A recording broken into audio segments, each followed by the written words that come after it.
This is 7 National News, and in our top story, in an effort to further the cooperation between Arab countries and address the various challenges the region is facing, Dubai hosted the annual meetings of Arab financial institutions and the fourth meeting of the Council of Arab Ministers of Finance today.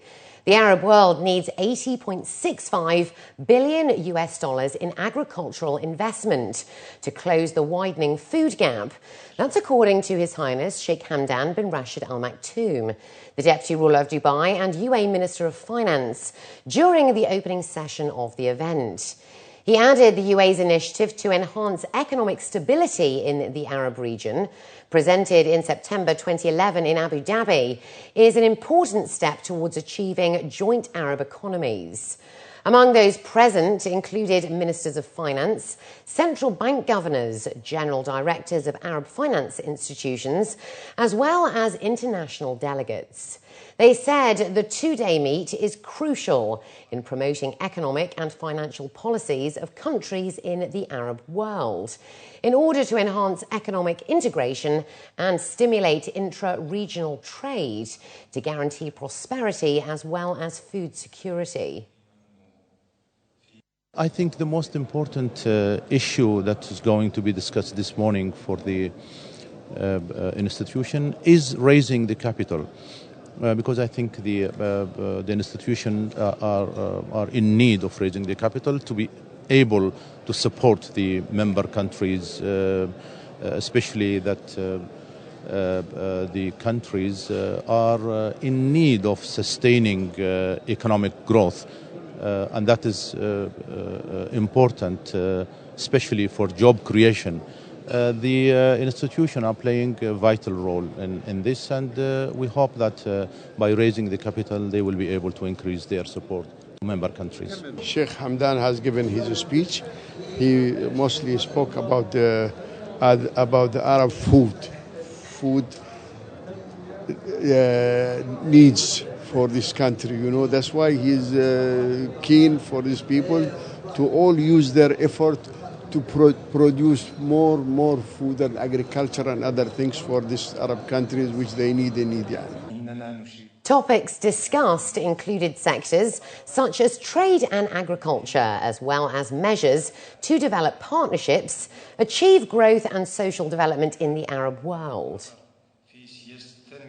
My country, Comoro Island, is the 3 times we take our place here in this meeting, and I have to meet the other minister, finance minister of finance,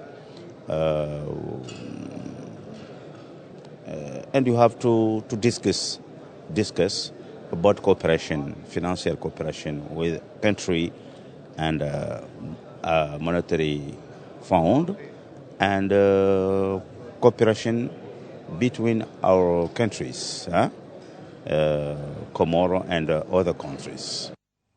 The Khalifa bin Zayed Foundation has announced that 15,000 out of the 20,000 targeted poor families in the Sana'a province in Yemen have so far received food assistance. This comes under the 5th phase of the UAE President, His Highness Sheikh Khalifa bin Zayed Al Nahyan's 500 million dirham food aid project to Yemen. The foundation said the programme will target 1 million families in need throughout the whole country. The foundation added that its team have conducted, in coordination with local humanitarian and relief authorities and agencies, a vast survey to determine the most poor families in need of assistance. The Ministry of Environment in the capital has enforced a 2-month ban on catching albada, a popular sea fish, to try and enhance its long-term availability. The 2-month ban will run from the 1st of April to June the 1st, as the April and May months are the peak months for breeding, which will help restore stock.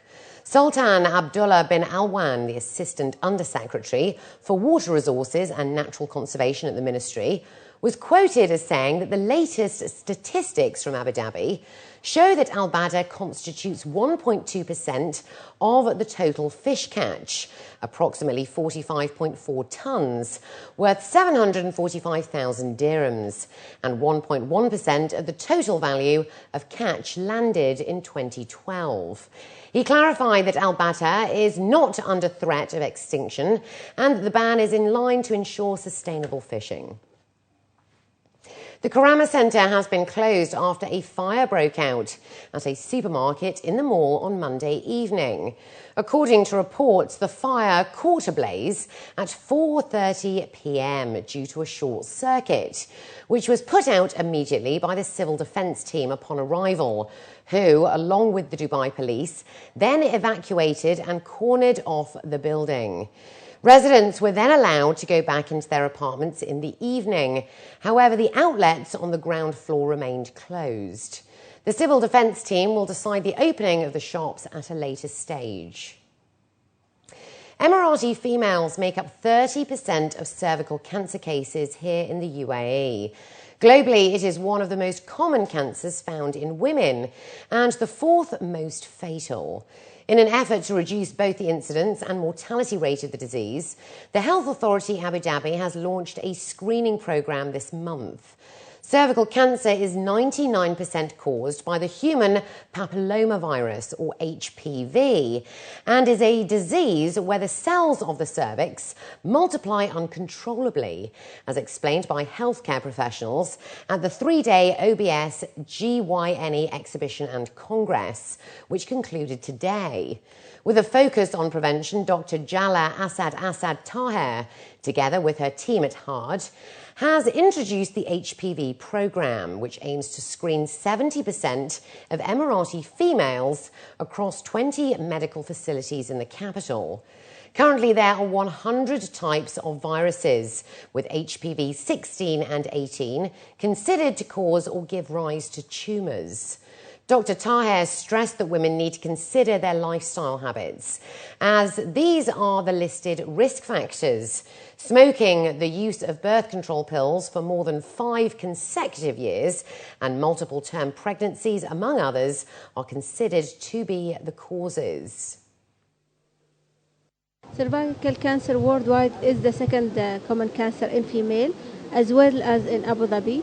And we know that it's the second after breast. It accounts for like 7% of all cancer in females in Abu Dhabi.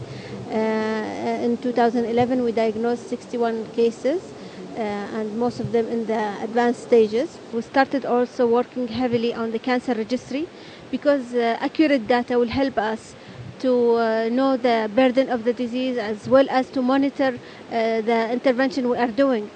So we work on the cancer registry. Now it is established, and we will be monitoring the uptake and also the effect of the HPV vaccination, as well as the number of cases happening. Emirates' national oil company, NOC, is gearing up to raise over 250,000 dirhams for the Dubai Autism Centre as a part of their 4-month awareness campaign titled Find Ability in Disability. Considered to be the company's largest corporate social responsibility initiative this year, NOC will be placing donation boxes across select service stations, while the staff will wear special T-shirts supporting the campaign in order to encourage the public to support the fundraising activity for constructing a new children's facility. To mark World Autism Day, which is observed on the 2nd of April every year, a ceremony was held this morning where company representatives made the first donation. The center is up, and we need a little bit more help to get it up and running.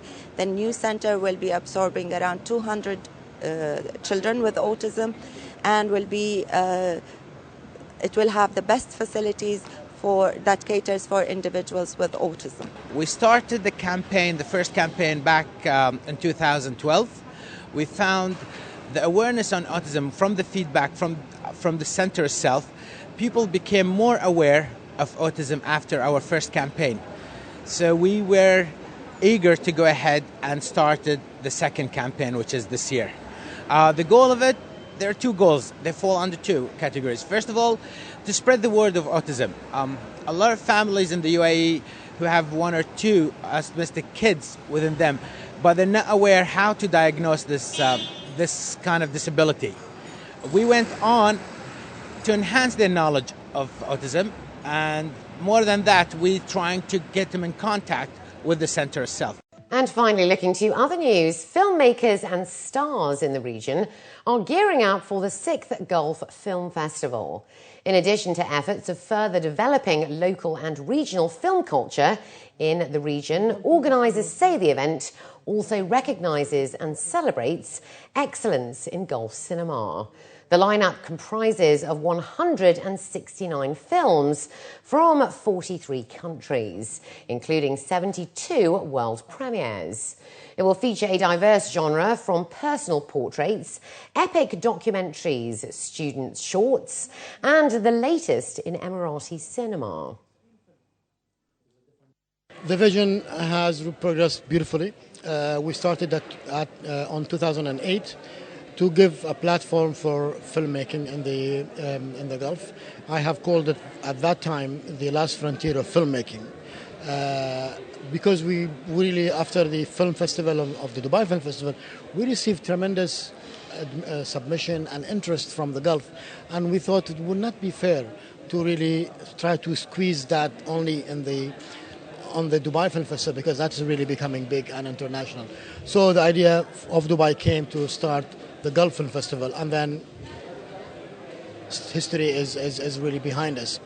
What's happening in Saudi? I mean, it's also interesting. Qatar is paying off after after like the fourth year of Cervical Film Festival.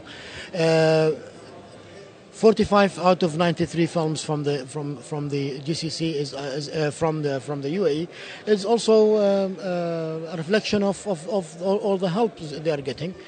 We still need more help, but I think it is just a natural improvement. The Gulf Film Festival will open on the 11th of April at Dubai's Festival City. Organisers say they have seen a record number of entries in the competition this year, with a majority coming in from the UAE. This has been attributed to a new wave of expression and development in regional cinema, as well as the exposure and encouragement given to submissions from students. For us, it's really to give them a platform to see what's happening, so not only to be able to present their films, but talk about the opportunities, talk about what the future of cinema is, creating an awareness, and making them understand that you can build a really good career out of it. And I think the Gulf Film Festival is doing that quite successfully. We're seeing student filmmakers sort of move on and starting to pursue it as a career, travel. So that for us is a very, very important element, and it's really sort of feeding into the film industry and the film community here.